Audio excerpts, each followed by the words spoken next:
Charge particle का मतलब अगर कोई चार्ज है, और चार्ज भी हम जनरली कौन सा लेते हैं, पॉजिटिव चार्ज लेते हैं। तो पॉजिटिव चार्ज अगर किसी मैग्नेटिक फील्ड में मूव कर रहा है तो उसका मोशन किस तरीके का होगा, उस पर एक फोर्स को एक्सपीरियंस करेगा। वो फोर्स हमने लास्ट बार डिराइव करी थी, वो फोर्स होती है motion of a charge particle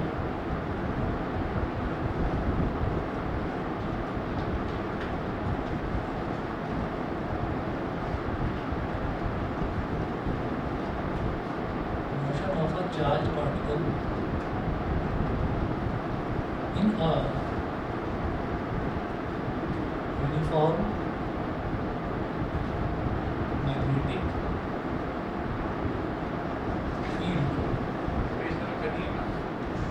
मैं बता रहा हूँ आपको, ये पेज नंबर 25 पर है, बिल्कुल नीचे की तरफ। मैं एक बार दोबारा से उसको रिवाइज करवा के फिर आगे वाला 3 केसेस हैं, 2 हमने करे थे, लास्ट में क्लास ले नहीं पाया था, आज करवा रहा हूँ उसको।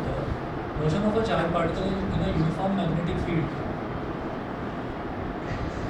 तो इसमें हमने फोर्स निकाला था, वो एफ हो जाता है हमारा Q V B sine theta. और जब वेक्टोरिकली इसको देखते हैं तो ये होता है Q V vector cross B vector. हमने ये देखा था कि अगर कोई चार्ज किसी मैग्नेटिक फील्ड में मूव करता है तो उस पर ये फोर्स लगता है, ठीक है। फिर इसके हमने 3 केसेस देखे थे। तो पहला केस ये था when theta is equal to 0 degree. जब थीटा 0 डिग्री हो जाएगा, केस 1,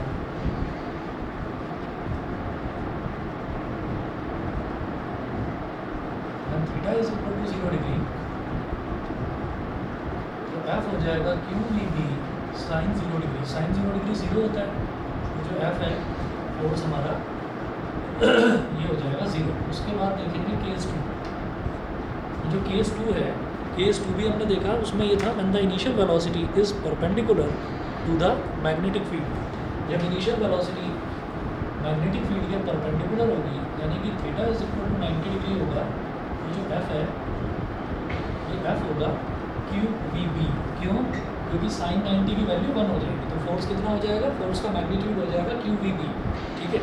अच्छा, इसका जो डायग्राम देखा था, फटाफट से वो डायग्राम एक बार रिकॉल कराता हूँ, तब थर्ड केस करने में हमें बड़ी आसानी रहेगी, इसलिए ये चीज़ बता रहा हूँ, ठीक है। तो देखिएगा डायग्राम हमारा ये था केस 2 में, आपको सिर्फ देखना है, नोट कुछ नहीं करना है इसमें। जब थर्ड केस करेंगे वो नोट कर लेना।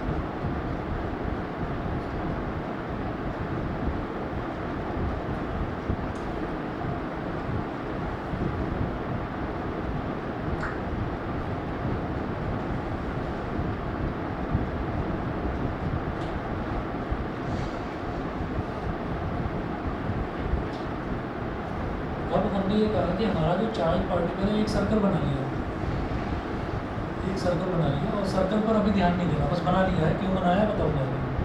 हमने कहा कि यहाँ पर हमारा चार्ज पार्टिकल है, यानी कि चार्ज है, तो क्यू जो है वो यहाँ पर है, और जब क्यू यहाँ पर है और ये जो क्रॉसेस हमने बना रखे हैं, ये क्रॉसेस रिप्रेजेंट करते हैं मैग्नेटिक फील्ड, बी वेक्टर, ठीक है। तो ये मैग्नेटिक फील्ड को रिप्रेजेंट करते हैं। क्रॉसेस का मतलब क्या होता है, इनटू द पेज। तो मैग्नेटिक फील्ड कहाँ है, अंदर की तरफ। अच्छा, और ये जो क्यू है, तो जब हम चार्ज पार्टिकल की बात करते हैं तो हम कौन सा पार्टिकल लेते हैं, हम पॉजिटिवली चार्ज पार्टिकल लेते हैं। तो जो पॉजिटिवली चार्ज पार्टिकल है, पॉजिटिव चार्ज पार्टिकल का जो मोशन होता है, जिस डायरेक्शन में पॉजिटिव चार्ज मूव करता है, हम मानते हैं कि हमारा करंट भी उसी डायरेक्शन में मूव कर रहा है, पहली चीज़। दूसरा, इलेक्ट्रॉन जिस डायरेक्शन में मूव करेगा, यानी कि नेगेटिव चार्ज जिस डायरेक्शन में मूव करेगा, उसके अपोजिट डायरेक्शन में करंट का मूवमेंट होता है। तो मैंने ये बोला कि चार्ज यहाँ पर रखा हुआ है, सर्कल को इग्नोर करो, कि सर्कल को मत देखो। तो पॉजिटिव चार्ज यहाँ पर रखा हुआ है, मैंने बोला पॉजिटिव चार्ज जो है, पॉजिटिव चार्ज इस तरफ मूव कर रहा है, पॉजिटिव चार्ज ऐसे जा रहा है, ठीक है। यानी कि इसकी वेलोसिटी ये है, ठीक है, इसकी वेलोसिटी ये है। अब जब इसकी वेलोसिटी ये है और मैग्नेटिक फील्ड ये है, तो ये क्या होता है, V vector cross B vector, यानी कि वी और बी के बीच में हमको एंगल देखना है क्या है। तो भाई वी तो ऐसे है, वी तो ऐसे ऊपर की तरफ, और मैग्नेटिक फील्ड अंदर की तरफ है। तो पॉजिटिव चार्ज जिस डायरेक्शन में मूव करता है वही करंट की डायरेक्शन है, यानी कि करंट की डायरेक्शन ऊपर की तरफ है। तो आपको फिंगर्स को अपने ऐसे स्ट्रेच कर लेना है, सेंट्रल फिंगर करंट को इंडिकेट करता है, तो सेंट्रल फिंगर होनी चाहिए ऊपर की तरफ जहाँ पर ये जा रहा है।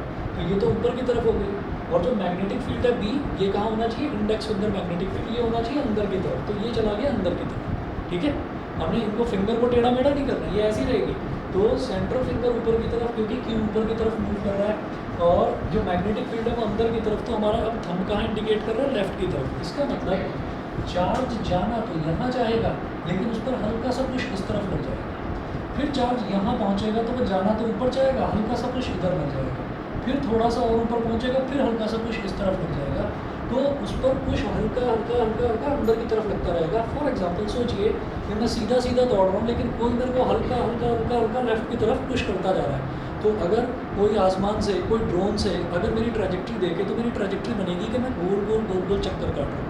फॉर एग्जांपल कोई घोड़ा है, उसके गले में रस्सी बांध रखी है, वो पोल से बंधी हुई है, और घोड़ा जो है, घोड़े को ये थोड़ी पता है कि तेरे को ऐसे ऐसे टेढ़ा मेढ़ा घूमना है, ठीक है, नॉर्थ में मुड़ जा भाई, वो नॉर्थ में मुड़ जाएगा, तो उसको मोड़ा जाता है। तो क्या है कि उसके गले में रस्सी बांधी हुई और वो सीधा सीधा दौड़ रहा है, रस्सी उसको बार बार इधर खींच रही है, तो उसको हल्का हल्का लेफ्ट में टिल्ट होने का मौका दे रही है रस्सी। तो इसलिए क्या होगा कि वो उस पोल के चारों तरफ गोल गोल गोल गोल चक्कर लगाने लगेगा। तो इसी वजह से जो हमारा ये चार्ज है ना, क्यू, ये जाना तो चाहेगा सीधा, लेकिन वो जो लॉरेंट्ज फोर्स है, ये लॉरेंट्ज फोर्स कहलाती है। ये लॉरेंट्ज फोर्स हल्का हल्का हल्का हल्का इसको पुश करती चली जाएगी।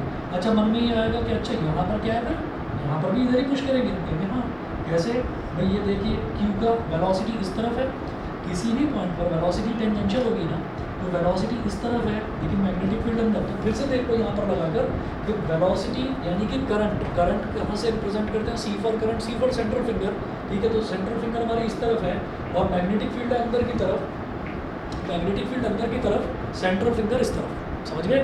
मैग्नेटिक फील्ड यानी कि इंडेक्स फिंगर ये अंदर की तरफ, और सेंट्रल फिंगर इस तरफ, क्योंकि चार्ज जब इस तरफ जा रहा है तो थंब कहाँ है, नीचे की तरफ, यानी कि ये ऐसे लग रही है फोर्स, इस पर ऐसे लग रही है, इस पर ऐसे लग रही है, इस पर ऐसे लग रही है। मतलब ये सारी के सारी जो फोर्सेज हैं ये एक पॉइंट पर आकर मिलेंगी, और जब सारी की सारी फोर्सेज एक पॉइंट पर आकर मिलेंगी तो इसका मतलब ये कहाँ इकट्ठी हो रही है, ये सर्कल के सेंटर पर इकट्ठी हो रही है।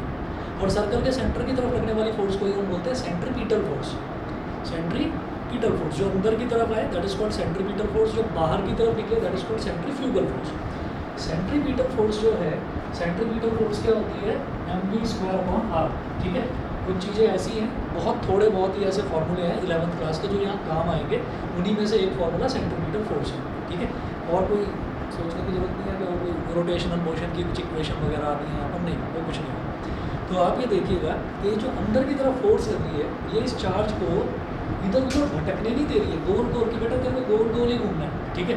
तो वो सेंट्रीपिटल फोर्स जो है वो क्या है, mv²/r।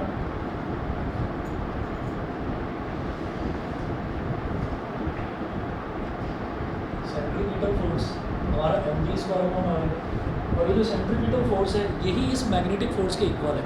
अगर हम ऐसे देख रहे हैं तो ये जो थंब है, ये थंब सेंट्रीपिटल फोर्स नहीं बताता, ये मैग्नेटिक फोर्स बताता है। तो मैग्नेटिक फोर्स एक जगह आकर इकट्ठी हो रही है, तो हमने कहा है ये मैग्नेटिक फोर्स तो सेंट्रीपिटल फोर्स की तरह एक्ट कर रही है। तो centripetal force is equal to magnetic force, और सेंट्रीपिटल फोर्स क्या हो गया,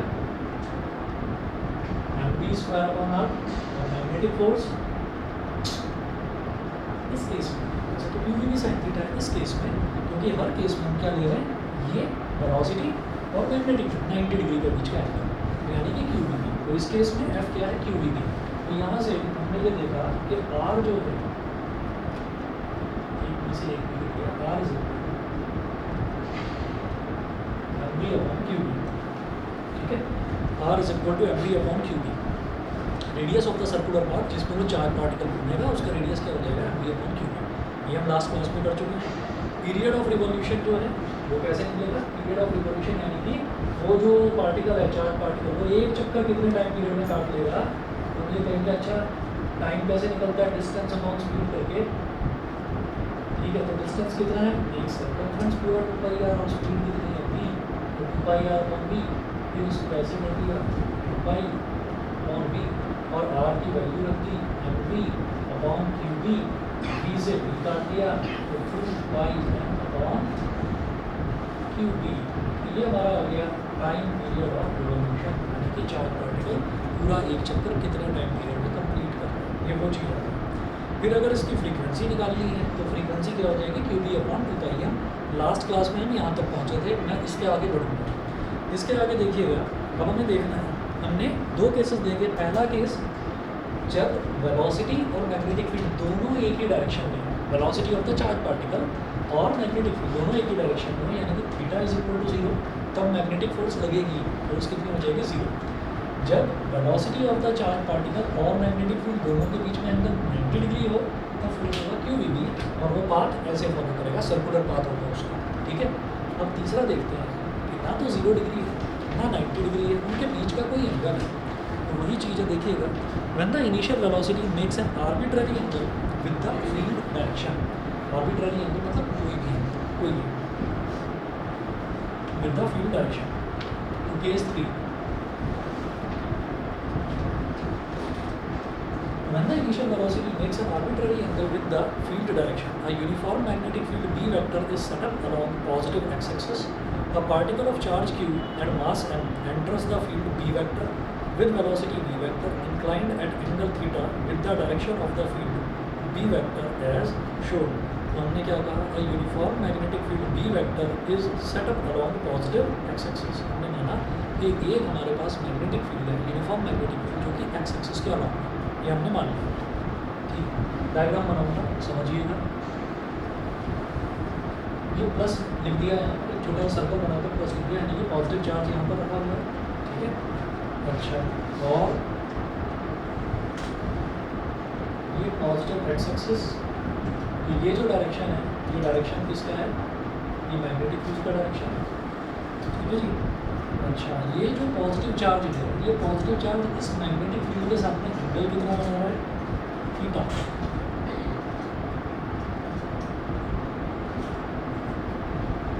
आप देखिए पॉजिटिव चार्ज तो यहाँ रखा है, ये क्या एंगल बनाएगा भाई, पॉजिटिव चार्ज इस डायरेक्शन में मूव कर रहा है। इस केस में क्या देखा था, पॉजिटिव चार्ज मैग्नेटिक फील्ड के अलावा मूव कर रहा था, यानी कि थीटा हमारा कितना था, 0 डिग्री।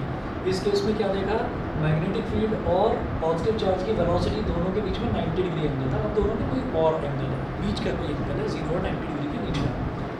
अच्छा जी, तो जब हमारे पास एंगल आएगा थीटा, तो हम ये कहेंगे कि भाई बाकी की एक्सिस तो बनाओ, ये वाली तो हमने ले ली वाई एक्सिस ऊपर वाली, और फ्रंट वाली एक्सिस जिसको मैं टेढ़ी लाइन बना देता हूँ ऐसे,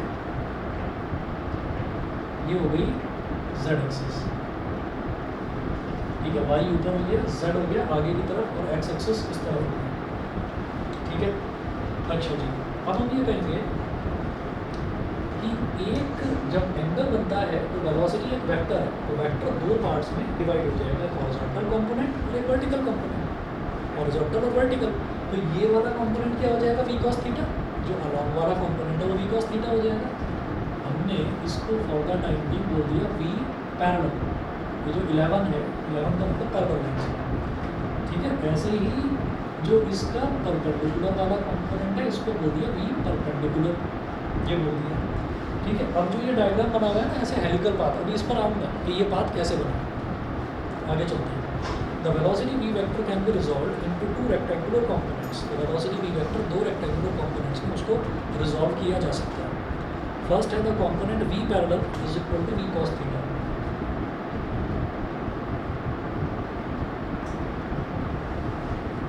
we parallel is equal to V cos theta, first तो ये हो गया, और सेकंड है V perpendicular is equal to v perpendicular is equal to v sin theta. Due to this component of velocity, the charged particle experiences a force F is equal to q v perpendicular b, which acts perpendicular to both v perpendicular and b vector. This force makes the particle move along the circular path in the y-z plane. ठीक है। अब जरा देखिएगा हमारे काम का कौन सा कंपोनेंट है, हमारे काम का कंपोनेंट भी परपेंडिकुलर है, क्योंकि अगर इस पैरेलल कंपोनेंट की बात करें तो पैरेलल कंपोनेंट और जो ये मैग्नेटिक फील्ड है, ये दोनों तो एक ही डायरेक्शन में हो गए, तो पैरेलल कंपोनेंट और मैग्नेटिक फील्ड के बीच में एंगल क्या होगा, 0 डिग्री। 0 डिग्री होगा तो फोर्स कितना होगा, 0, ठीक है।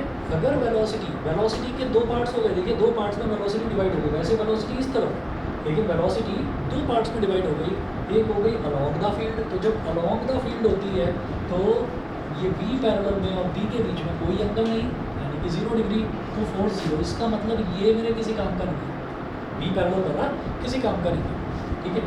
अच्छा जी, अब आगे चलते हैं जरा, लेकिन बी परपेंडिकुलर तो काम का है, ठीक ठीक है। तो ये क्या करेगा, ये देखिएगा, यहाँ से फोर्स हमारी जीरो आ गई, जो हॉरिजॉन्टल वाली फोर्स है वो जीरो आ गई। आगे चलते हैं।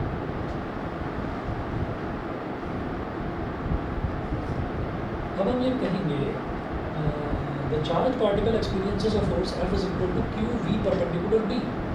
तो चार्ज पार्टिकल क्या फोर्स एक्सपीरियंस करेगा, Q V perpendicular B. F is equal to Q V perpendicular B. This force makes the particle move along a circular path in the y-z plane. The radius of the circular path is r is equal to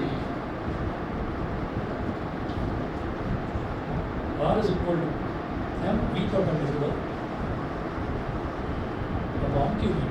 ठीक है। तो अब आप जरा ध्यान से सुनिएगा कि पार्टिकल जो है, पार्टिकल यहाँ जा रहा था, तो ये उसकी डायरेक्शन थी पार्टिकल की।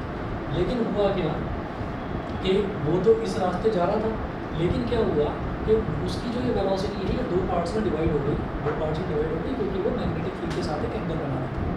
वो होगा क्या कि हमने कहा कि इधर वाला फोर्स जो है वो तो ज़ीरो हो गया, ठीक है, मतलब वेलोसिटी का इधर वाला कंपोनेंट तो काम नहीं आएगा, मतलब फोर्स नहीं लगेगा, मैग्नेटिक फोर्स नहीं लगेगा, लेकिन वेलोसिटी तो उसकी है इस तरह, ठीक है।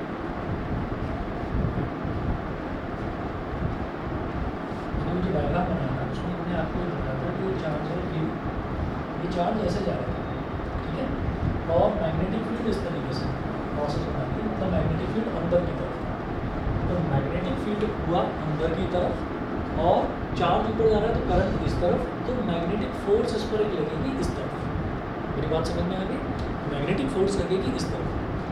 हॉरिजॉन्टल डायरेक्शन में मैग्नेटिक फोर्स नहीं लगेगी, लेकिन चार्ज तो मूव करता रहेगा। सोचो कि अगर इस पर मैग्नेटिक फोर्स ना लगे तो क्या ये रुक जाएगा, ये रुकेगा नहीं, तो इसकी तो वेलोसिटी है ना, तो ये तो इधर मूव करता रहेगा ना, ये तो इधर मूव करेगा। वही चीज़ यहाँ पर मैं आपको बताना चाह रहा हूँ कि अब वेलोसिटी का ये वाला जो कंपोनेंट है ये तो एग्जिस्ट करेगा, वेलोसिटी का ये वाला कंपोनेंट तो एग्जिस्ट करेगा, लेकिन इसकी वजह से कोई एक्स्ट्रा मैग्नेटिक फोर्स नहीं लगेगी। ये बात समझ गए।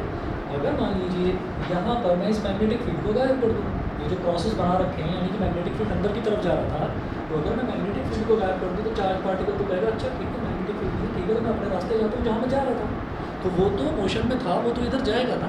तो इसी तरह से हम ये कहेंगे कि यहाँ पर इस डायरेक्शन में हॉरिजॉन्टली मैग्नेटिक फोर्स कोई नहीं लगेगा, कोई एक्स्ट्रा मैग्नेटिक फोर्स नहीं लगेगा, लेकिन वो तो अपनी वेलोसिटी से जा रहा था ना, तो उसका ये वी पैरेलल थोड़ा थोड़ा इस तरफ उसको खींचेगा, और जो वी परपेंडिकुलर है ये वी परपेंडिकुलर उसको इस तरफ खींचेगा। तो हम ये कहेंगे कि वो जो फोर्स है वी परपेंडिकुलर वाली वो कैसी है फोर्स, वो है मैग्नेटिक फोर्स जो है वो है क्यू वी परपेंडिकुलर बी। तो वो जो मैग्नेटिक फोर्स है वो तो ये हो गई। अब हम ये कहेंगे कि ये चार्ज पार्टिकल की वेलोसिटी हुई, तो charge particle positive charge particle की वेलोसिटी तो ये इस तरफ हो गई, ये ऐसे हो गई। अच्छा ये ऐसे हो गई ऊपर की तरफ, मैग्नेटिक फील्ड इंडेक्स फिंगर है ही, तो थंब मेरा कहाँ इंडिकेट कर रहा है, अंदर की तरफ। इसका मतलब क्या है, इसका मतलब ये है कि भाई ये तो इस रास्ते जा रहा था, लेकिन एक मैग्नेटिक फोर्स इस पर अंदर अंदर अंदर लगती चली जाएगी, हल्का हल्का हल्का हल्का इसको अंदर की तरफ मूव करती चली जाएगी। तो कैसे होगा, ये तो जा रहा था ऐसे टेढ़ा जा रहा था, लेकिन उसको हल्का हल्का अंदर को पुश करना शुरू करा, तो अंदर की तरफ को ऐसे एक सर्कुलर पाथ बनेगा, और वो सर्कुलर पाथ ऐसे आगे को एक्सटेंड होता चला जाएगा इस तरह से। क्यों होगा, आगे को एक्सटेंड क्यों होगा, सर्कल में घूमे ना, तो भाई ये वाली फोर्स, ये वाली वेलोसिटी भी तो है, तो ये वेलोसिटी भी तो उसको हल्का हल्का हल्का हल्का ऐसे खींचेगी। तो आप ये समझिए कि एक लूप बना, एक सर्कुलर लूप बना, उसको किसी ने थोड़ा सा इस तरफ खींच दिया, एक और लूप बना, उसको सर्कल थोड़ा सा इस तरफ वाली वेलोसिटी ने थोड़ा सा खींच दिया, तो ऐसे ऐसे ऐसे ऐसे हेलिकल पाथ बनता चला गया। मेरी बात समझ में आ गई। मैं दोबारा बताता हूँ, हमारे पास ऊपर वाला कंपोनेंट तो है बी परपेंडिकुलर, नीचे वाला कंपोनेंट भी है, लेकिन इस नीचे वाले कंपोनेंट की वजह से मैग्नेटिक फोर्स, कोई नया मैग्नेटिक फोर्स पैदा नहीं होगा, ठीक है। मैग्नेटिक फोर्स कौन सा पैदा होगा, मैग्नेटिक फोर्स सिर्फ इसकी वजह से पैदा होगा। तो हमने कहा अच्छा इसकी वजह से, तो इसका डायरेक्शन ऐसे है, ठीक है, तो करंट का डायरेक्शन ऊपर, ठीक है। मैग्नेटिक फील्ड इस तरफ है, तो थंब कहाँ इंडिकेट कर रहा है, अंदर की तरफ, तो थंब इंडिकेट अंदर की तरफ कर रहा है, तो फायदे से भाई ये ऐसे जा रहा था, ये ऐसे जा रहा था, लेकिन इसको मैग्नेटिक फोर्स ने हल्का हल्का हल्का हल्का अंदर की तरफ पुश करना शुरू कर दिया। तो आप जा रहे हो सीधे, आपको किसी ने हल्का हल्का अंदर की तरफ पुश करना शुरू करा, तो आप ऐसे सर्कुलर पाथ बनाएंगे। तो सर्कुलर पाथ बनाएंगे, सर्कुलर पाथ बन जाएगा, लेकिन एक वेलोसिटी आपको इधर भी पुश कर रही है, एक वेलोसिटी का कंपोनेंट इधर भी, ठीक है। तो वो वेलोसिटी हल्का हल्का आपको आगे की तरफ भी खींचेगी। तो ऐसे ऐसे ऐसे ऐसे एक हेलिकल पाथ बनता जाता है, जैसे एक सोलोनॉइड को थोड़ा सा तिरछा करके किसी ने खींच दिया, ये बन जाएगा। समझ गए? ठीक है। ऑनलाइन वाले तीनों बच्चे बताएं भाई, अथर, आयुषी, सोमेन, क्लियर है इतना? Yes sir. ठीक है। अब जो इसका रेडियस हम निकालेंगे, वो रेडियस कैसे निकलेगा वो देखिएगा। रेडियस निकलेगा M V perpendicular upon Q V, ये हम देख चुके हैं। रेडियस ऐसे निकलेगा भाई, उसमें भी तो सेंट्रीपिटल फोर्स ही डेवलप हो रहा है, तो वो सेंट्रीपिटल फोर्स है वी स्क्वायर अपॉन आर, और force magnetic force Q V B ना होकर Q V perpendicular V, V perpendicular V sine theta है, बार बार वी साइन थीटा ना लिखना पड़े, इसलिए वी परपेंडिकुलर लिखिए। अब देखिएगा आर इज इक्वल टू क्या हो गया, इधर वाला मिटाना,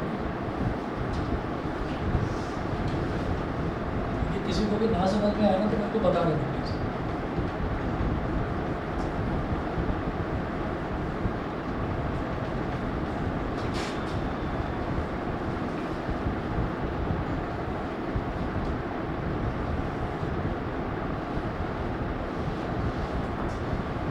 तो R is equal to am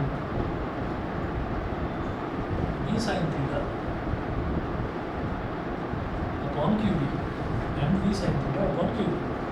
the period of revolution is T is equal to, period of revolution क्या निकाला था, 2 पाई r अपॉन वी था, इस बार वी कौन से वाला है, वी परपेंडिकुलर वाला, तो T is equal to 2 pi r upon V perpendicular,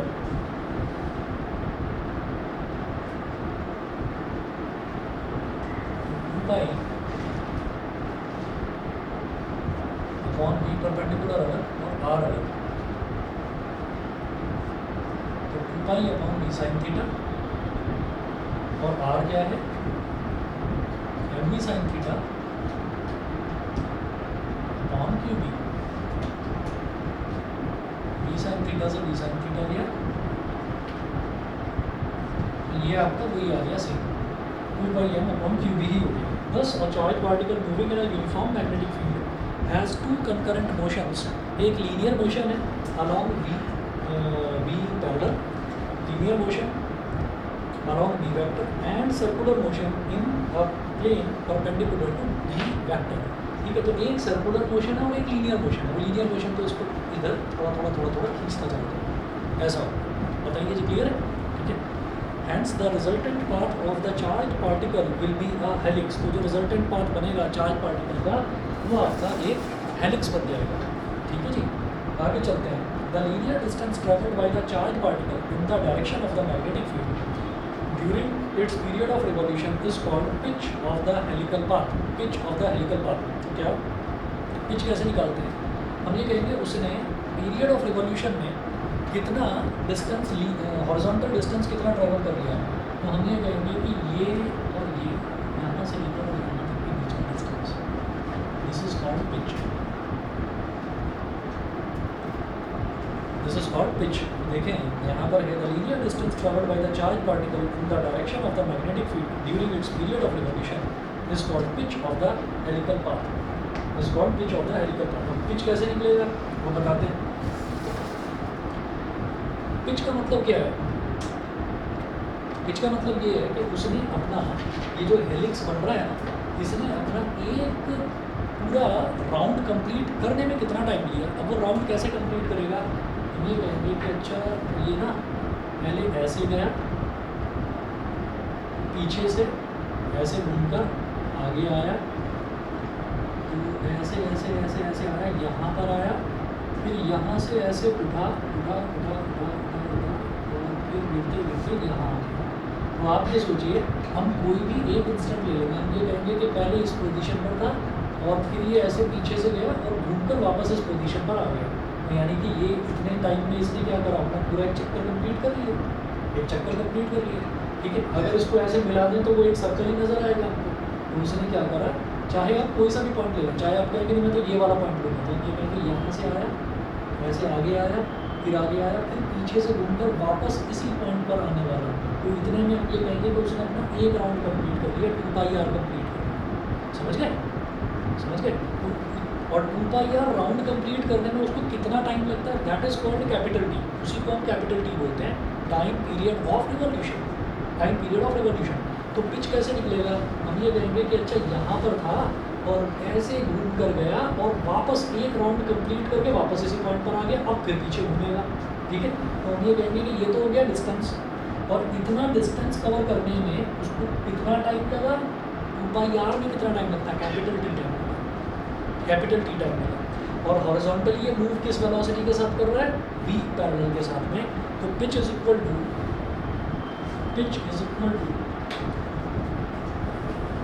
v parallel into capital T. ठीक है, तो पिच क्या है, एक तरह से डिस्टेंस, v पैरेलल क्या है, speed into time, d is equal to s into T, आपको पता ही है, distance is equal to speed into time.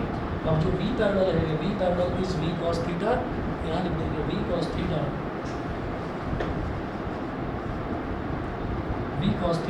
Multiplied by 2πm on Q B, 2πm upon Q B. तो पिच कितना हो गया, 2πm v cos theta 2πm v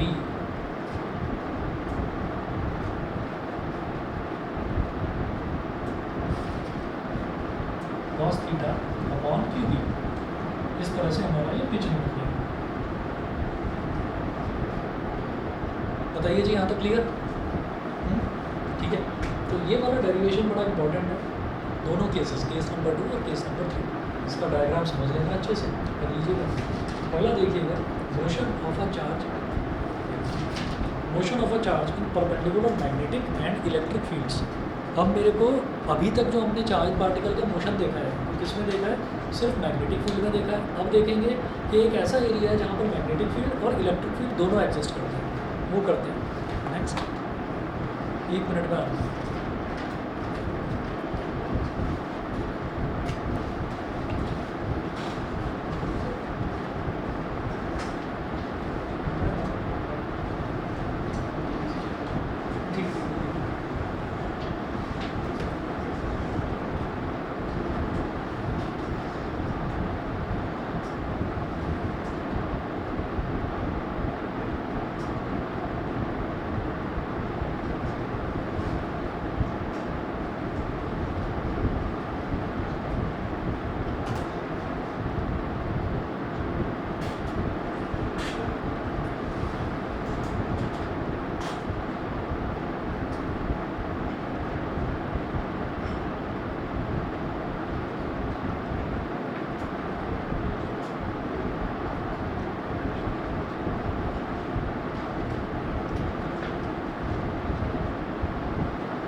जी next topic है motion of a charge in perpendicular magnetic and electric fields. तो अब हमारे पास एक ऐसा एरिया है जहाँ पर इलेक्ट्रिक और मैग्नेटिक फील्ड दोनों एग्जिस्ट करते हैं और दोनों के दोनों आपस में परपेंडिकुलर हैं।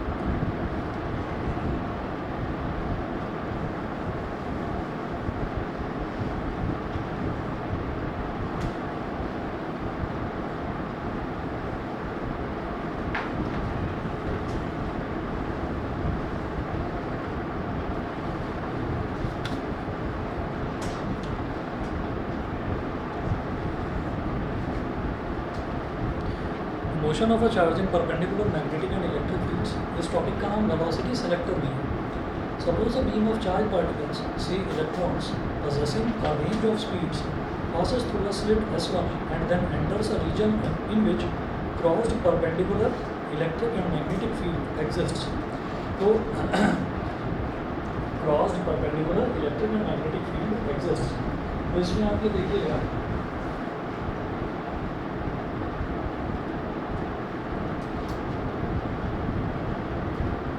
इधर दिखाया है, डॉट बनाकर दिखा दिया, ये एक इलेक्ट्रॉन है, इधर इलेक्ट्रॉन है,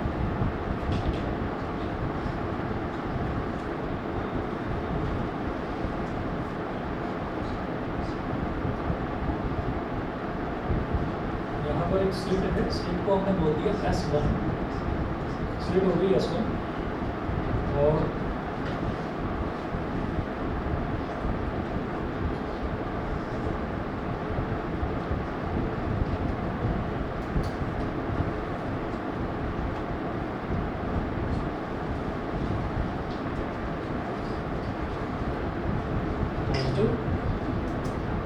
और ये नेगेटिव।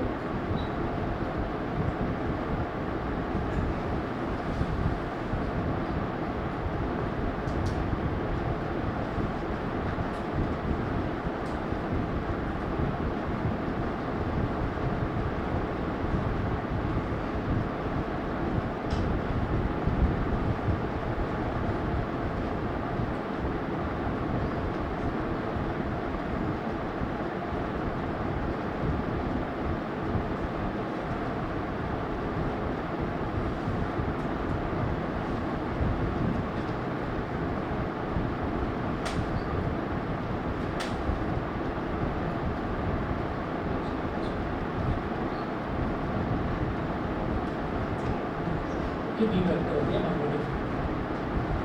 इधर हमने एक प्लेट दिखाई, इधर एक प्लेट दिखाई, ये तो नेगेटिव प्लेट है और ये पॉजिटिव प्लेट है।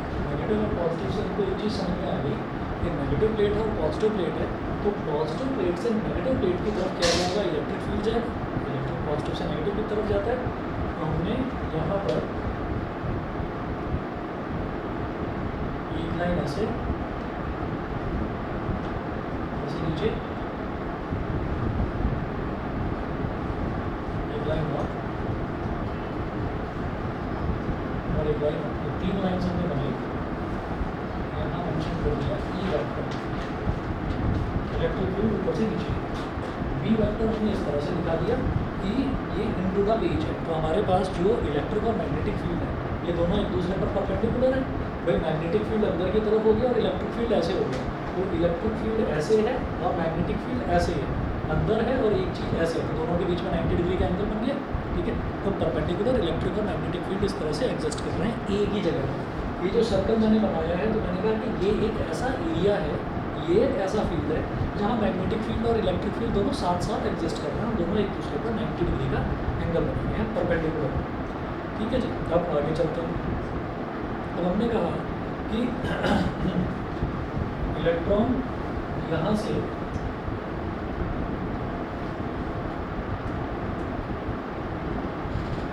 गया, हमने यहाँ पर एक इलेक्ट्रॉन गन ले रखी है, इलेक्ट्रॉन गन क्या करेगी, इलेक्ट्रॉन्स को लगातार एमिट करती रहेगी। हमने यहाँ पर स्लिट बना दी, स्लिट मतलब इतना एरिया छोड़ दिया कि वो इतने एरिया में से मतलब यही जाएंगे वो इलेक्ट्रॉन्स, इलेक्ट्रॉन्स इधर उधर फैलेंगे नहीं, चारों तरफ फैलेंगे नहीं, वो इसी तरफ जाएंगे। अच्छा, तो अब ये ऐसे ऐसे इलेक्ट्रॉन्स जो हैं आगे मैंने एक और स्लिट बनाई, इसको लिख दिया S2। तो कुछ electron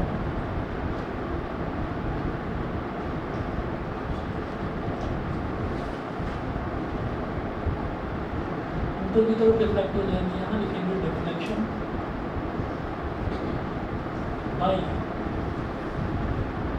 E vector, electric field से ऊपर की तरफ डिफ्लेक्ट हो जाएंगे। उसके बाद कुछ नीचे की तरफ डिफ्लेक्ट हो जाएंगे। यहाँ लिखेंगे डिफ्लेक्शन बाई बी,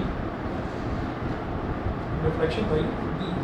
और ये जो सर्कल बना है इसको बोलेंगे region of crossed fields. Cross का मतलब होता है perpendicular, region of crossed fields.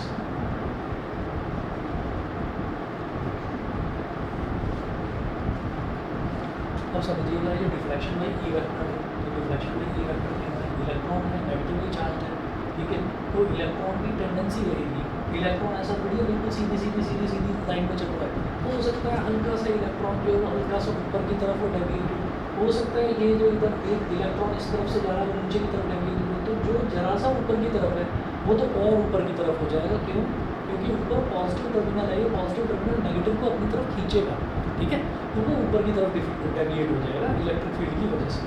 अच्छा, और जो नीचे की तरफ जा रहा है it is called deflection by B, यानी कि मैग्नेटिक फील्ड की वजह से डिफ्लेक्शन। तो मैग्नेटिक फील्ड की वजह से डिफ्लेक्शन किस तरह से होगा? हम ये कहेंगे कि इलेक्ट्रिक फील्ड तो इधर था, इधर मैग्नेटिक फील्ड की वजह से डिफ्लेक्शन ऐसे इस वजह से होगा कि भाई वेलोसिटी है ना, तो वेलोसिटी उसकी ऐसे थी, ठीक है। तो वेलोसिटी उसकी सीधी थी इस तरह से। तो वेलोसिटी इलेक्ट्रॉन की वेलोसिटी, इलेक्ट्रॉन ऐसे जा रहा है, यानी कि करंट का डायरेक्शन उसकी, इलेक्ट्रॉन अगर इधर जा रहा है तो करंट का डायरेक्शन अपोजिट हो जाएगा। जहाँ पर पॉजिटिव चार्ज मूव करता है वो करंट का डायरेक्शन होता है, जहाँ पर नेगेटिव चार्ज मूव करता है उसके अपोजिट होता है करंट का डायरेक्शन, ये हम जानते हैं, ठीक है। तो आप ये देखिए इलेक्ट्रॉन इस तरह से मूव कर रहा है, इलेक्ट्रॉन इस तरह से मूव कर रहा है, तो इसका मतलब क्या है कि करंट का डायरेक्शन इस तरफ हो जाएगा। मैग्नेटिक फील्ड किधर है? मैग्नेटिक फील्ड अंदर की तरफ, करंट इस तरफ रखेंगे और मैग्नेटिक फील्ड अंदर की तरफ, ठीक है। तो ये कैसे हो जाएगा? आपको थोड़ा घुमाना पड़ेगा ऐसे, भाई सेंट्रल फिंगर इस तरफ, क्यों? क्योंकि इलेक्ट्रॉन ऐसे जा रहा है तो करंट का डायरेक्शन ऐसे, और जो इंडेक्स फिंगर है वो अंदर की तरफ, तो थंब कहाँ हुआ? नीचे की तरफ। तो इस वजह से इलेक्ट्रॉन कहाँ डिफ्लेक्ट हो जाएगा? नीचे की तरफ। कौन सी फोर्स कर रही है? Magnetic force. मेरी बात समझ में आ गई सबको? हमेशा याद रखिएगा, पहले भी एक बार बताया था कि अगर मान लीजिए ये हमारे पास एक कंडक्टर है, पॉजिटिव नेगेटिव, ये हमारे पास एक कंडक्टर है। कंडक्टर जनरली हम मेटल का लेकर चलते हैं, तो पॉजिटिव में से करंट निकलता है आई करंट निकलता है। पॉजिटिव में से आई करंट निकला तो आई ऐसे आया, हम जानते हैं ना सीरीज पर करंट रीडिंग से, तो आई ऐसे जाएगा और पॉजिटिव का इम्पैक्ट यहाँ तक है और इस नेगेटिव का इम्पैक्ट यहाँ तक है। तो इस ये मेटल है, मेटल के अंदर पॉजिटिव नेगेटिव दोनों चार्जेस होंगे। तो जो नेगेटिव जितने भी चार्जेस हैं यानी कि इलेक्ट्रॉन्स हैं, वो इलेक्ट्रॉन्स कहाँ भागेंगे? तो इलेक्ट्रॉन्स पॉजिटिव टर्मिनल की तरफ भागेंगे, इस तरफ भागेंगे। तो इलेक्ट्रॉन सारे इस तरफ भागेंगे, तो इसका मतलब क्या समझ में आ रहा है? इलेक्ट्रॉन का मोशन इस तरफ है और करंट का मोशन उस तरफ है। इलेक्ट्रॉन का जहाँ मोशन होगा करंट उसके अपोजिट मोशन में मूव करेगा, अपोजिट डायरेक्शन में मूव करेगा। सभी को क्लियर है? ठीक है। अच्छा जी, तो हमारा इस तरीके से ये डिफ्लेक्शन हो गया। तो देखिएगा वही चीज़ यहाँ पर मेंशन कर रखी है, as shown the electric field E vector acts in the downward direction and deflects electrons in the upward direction. तो इलेक्ट्रॉन को अपवर्ड डायरेक्शन में इलेक्ट्रिक फील्ड डिफ्लेक्ट कर देगा। दूसरा, the magnetic field B vector acts normally into the plane of paper and deflects the electrons in the downward direction. वो electrons को downward direction नीचे की तरफ डिफ्लेक्ट कर देगा। Only those electrons will pass undeflected through the slit S2 on which the electric and magnetic forces are equal and opposite।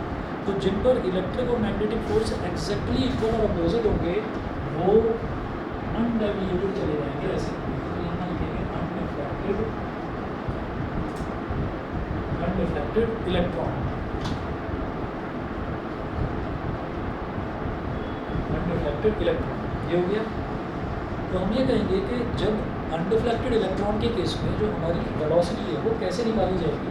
ये कहेंगे अगर कोई इलेक्ट्रॉन अनडिफ्लेक्टेड जा रहा है, अनडिफ्लेक्टेड का मतलब जितना इलेक्ट्रिक फील्ड उस पर एक्ट कर रहा है उतना ही मैग्नेटिक फील्ड एक्ट कर रहा है, तो दोनों एक दूसरे को कैंसिल आउट कर रहे हैं। तो इलेक्ट्रिक फोर्स कितना लग रहा है उसको, इलेक्ट्रिक फोर्स का ये फॉर्मूला होता है ई इंटू ई, एक्चुअली क्यू ई होता है। मैं इलेक्ट्रॉन की बात कर रहा हूँ तो इलेक्ट्रॉन के चार्ज को मैं ई बोल देता हूँ, तो ई इंटू ई। मैग्नेटिक फोर्स जो है, मैग्नेटिक फोर्स कितना होता है, QVB। QVB और Q क्या है, इलेक्ट्रॉन है, तो EVB लिखेंगे। क्यों ले रहे हैं QVB? क्योंकि यार उठाकर बोल दो, भेज दो, कोरियर होगा।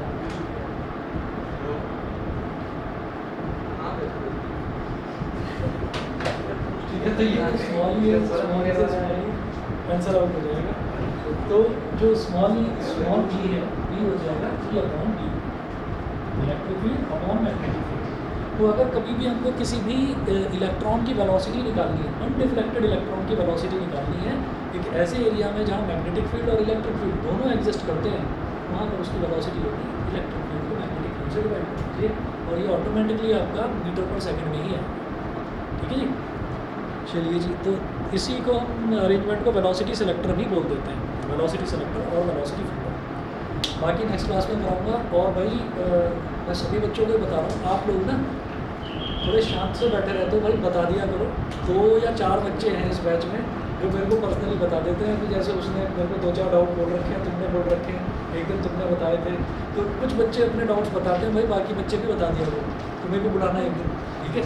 तो बता दिया करो भाई, 12th है, किसी भी तरीके का ना मैं रिस्क लूँगा और ना आप किसी भी चीज़ में शर्म मत कीजिए, पूछ लिया करो मुझसे, ठीक है।